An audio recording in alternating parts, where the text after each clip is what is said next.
I did not hit her. I did not. Oh, hi, Mark. Oh, welcome to Up All Night presents Last Rental with Greg. I'm Greg, and in this Last Rental video, I pulled off the shelf for you guys today, the immortal classic, The Room. Now, this movie has become a huge cult classic movie amongst a lot of people. It even plays like the Rocky Horror Picture Show now in theaters, where it goes around and people come dressed up and, say the lines to the movies and just have a good old time. This movie is one of the best worst movies ever made, and it's just a fun movie. Honestly, it's just a fun, crazy, weird movie. And let's see if I can explain this to you guys, the premise of this movie, if I can get it going, because Tommy Wiseau is an enigmatic character that we really still don't know a lot about. So the movie stars Tommy Wiseau as the character of Johnny, who just so happens to be like the most perfect person ever. He lives in this nice building in San Francisco with his fiance. He takes care of this young 18-year-old boy named Denny, who also lives in the building, that he pays for his college and his apartment. He's like a surrogate son to him. He has a best friend named Mark, played by Greg Sestero.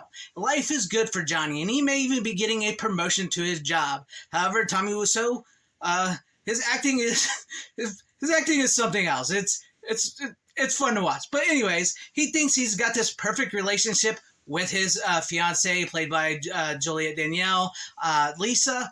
The best thing I can say about her character, because she's probably one of the worst characters I've ever seen in a movie. She's just insufferable. But the best thing I could probably say about her is she's got a nice rack. That's really the best thing I can say about her. So Lisa decides that she no longer loves Johnny. She tells her mother that she no longer loves Johnny, and she's done with Johnny. She wants somebody else. She wants Mark, Johnny's best friend. She's in love with Mark. So she starts an affair with Mark behind Johnny's back. Meanwhile, Johnny's just going about life being happy playing football. He likes playing football and everything. And there's inexplicable scenes in this, like Denny just so happened to be on the rooftop and being confronted by a gang member and almost killed because he owes this gang member money because he was doing drugs. But why was he doing drugs? What was he doing with drugs? We don't know, because just about everybody in this movie's favorite words are, "Don't worry about it," and "I don't want to talk about it." I wonder if anybody's ever actually counted how many times "don't worry about it" or "I don't want to talk about it" is said in this movie, because that's like almost every other word other than Tommy Wiseau wanting to play some football in the movie every once in a while. And I love the way he plays football, by the way. So as the movie continues, we see that Lisa is just, she just wants to get rid of Johnny. She just wants to. Her mom keeps telling her, "No, you gotta stay with him. He's going to take care of you. Love doesn't mean a thing." As she plans his birthday party, and for whatever reason at his birthday party, she just decides to hump up on Mark and dance and everything, and him and Johnny get into this big fight, and Mark gets kicked out, and then Lisa tells him that she's leaving Johnny. She tells Johnny she's leaving him. She doesn't want him anymore. She calls Mark on the phone. Mark's like, "Yeah, I'm done with him. The guy's a creep. Come on up here, baby. Let's get it on," right? And so she leaves and goes upstairs, and then Johnny comes out of the bathroom where he was hiding because of what happened, and he just starts tearing up their apartment. And "Why is this happening to me, Lisa?" Right? He just go crazy, just like knocking things off and breaking things up and everything, and he ends up killing himself, taking himself out, and then they find him, and they just all make this weird big scene, crying over him, and Mark's like, "This is your fault, Lisa, you little whore," and stuff like that. And then this movie just kind of ends with him crying over Johnny's body, and can you really trust anybody? This movie is insane. The acting is crazy. It's, if you want to even call it acting, it's actually just is really fun. I know that sounds weird, especially after you hearing the plot, because it's supposed to be like an independent drama film and everything. This movie can be seen as a comedy, a drama, a horror movie, whatever you want. It's you got to see it to believe it. It's a great time. And then, of course, Greg Sestero actually wrote a book that was turned into the movie, The Disaster Artist, starring James Franco. But if you've never seen The Room, I recommend you see The Room and do it ASAP, because this movie is balls to the wall, crazy, fun.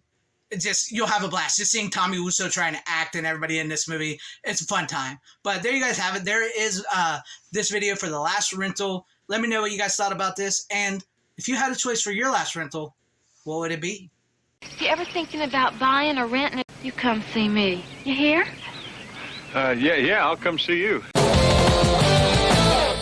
Greetings, ghouls, goblins, and all you spooky creatures out there. This is your host, Angela Phoenix, and we're watching Manos, Hands of Fate. Today, we are here with one of the creators of the movie The Room. Now, to be honest, I didn't even know that The Room existed until like a month ago, but I have become one of its biggest fans. Get it? Fan? Haha. Anyway, so we're here with Greg Sestero. What's up? It's good to be here. It's cool. I love Halloween.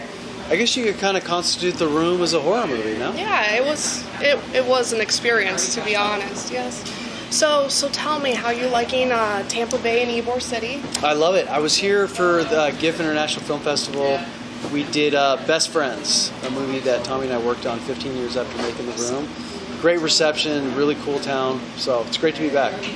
I loved your movie, The Disaster Artist. It was very inspiring for me.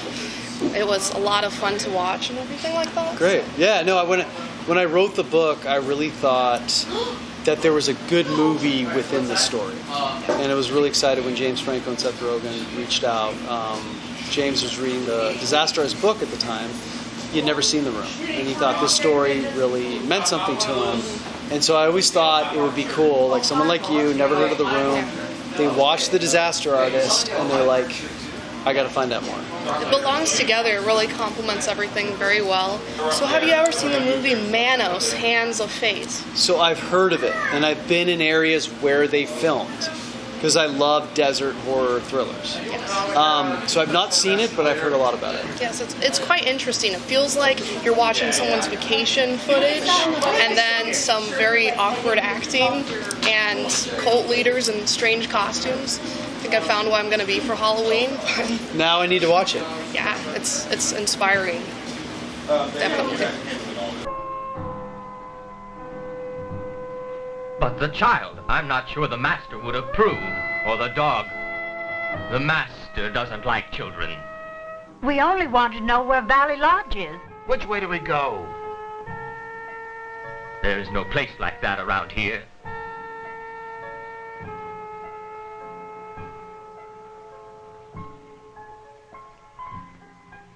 Ooh, Manos, Hands of Fate. That is some spectacular acting right there. I can't believe my eyes. Anyway, today is a very special day because it is not only the showing of The Room, but it is the 20th anniversary. 20 years. Wow, that is impressive. So how do you think it gained so much popularity to last this long as a staple in everyone's brain? I think really there's nothing like The Room. I think The Room is a movie that you can't find anywhere else.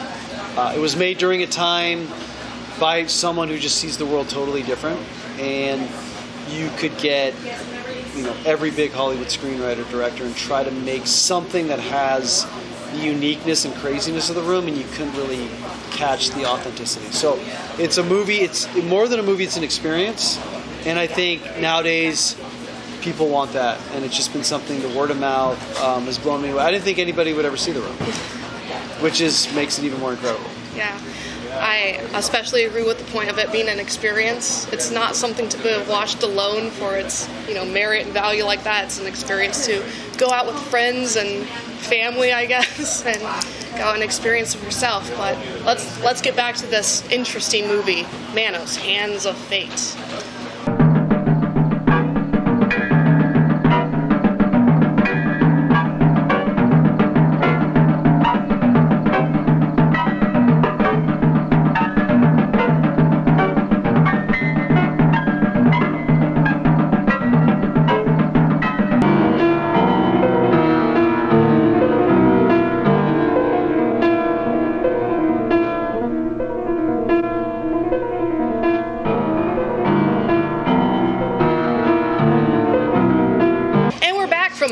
Hands of Fate.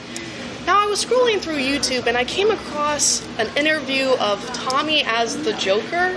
So I found it hilarious, but would you care to talk about that whole experience? We made a movie called Best Friends, which was released by Lionsgate, and as a promotional idea, they thought we should recreate a scene from The Dark Knight.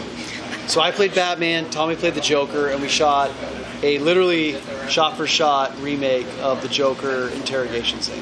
That's incredible. I thought it was very fitting, like something about the whole vibe of everything. It was a crazy day, and one of those things like I couldn't believe we pulled off. Legendary sponsored it and gave us the bat suit, and we went all out. It was really cool. Tommy really leaned into his Joker potential. That was amazing. So do you have any new works or new ideas of films coming out or anything like that? Yeah, I made a horror movie called Miracle Valley. If you like Manos Hands of Fate, hopefully this is a better version. And then I'm working on a UFO abduction movie called Forbidden Sky, which will shoot in Roswell, New Mexico next year. That sounds very spectacular. Are they going to be more on the comedy side or more on the serious? When you try to make something serious, sometimes you make great comedy. So we're going to go out and just try to make the best movie we can, most entertaining movie we can. I look forward to seeing it when it comes out. Alrighty, back to the movie.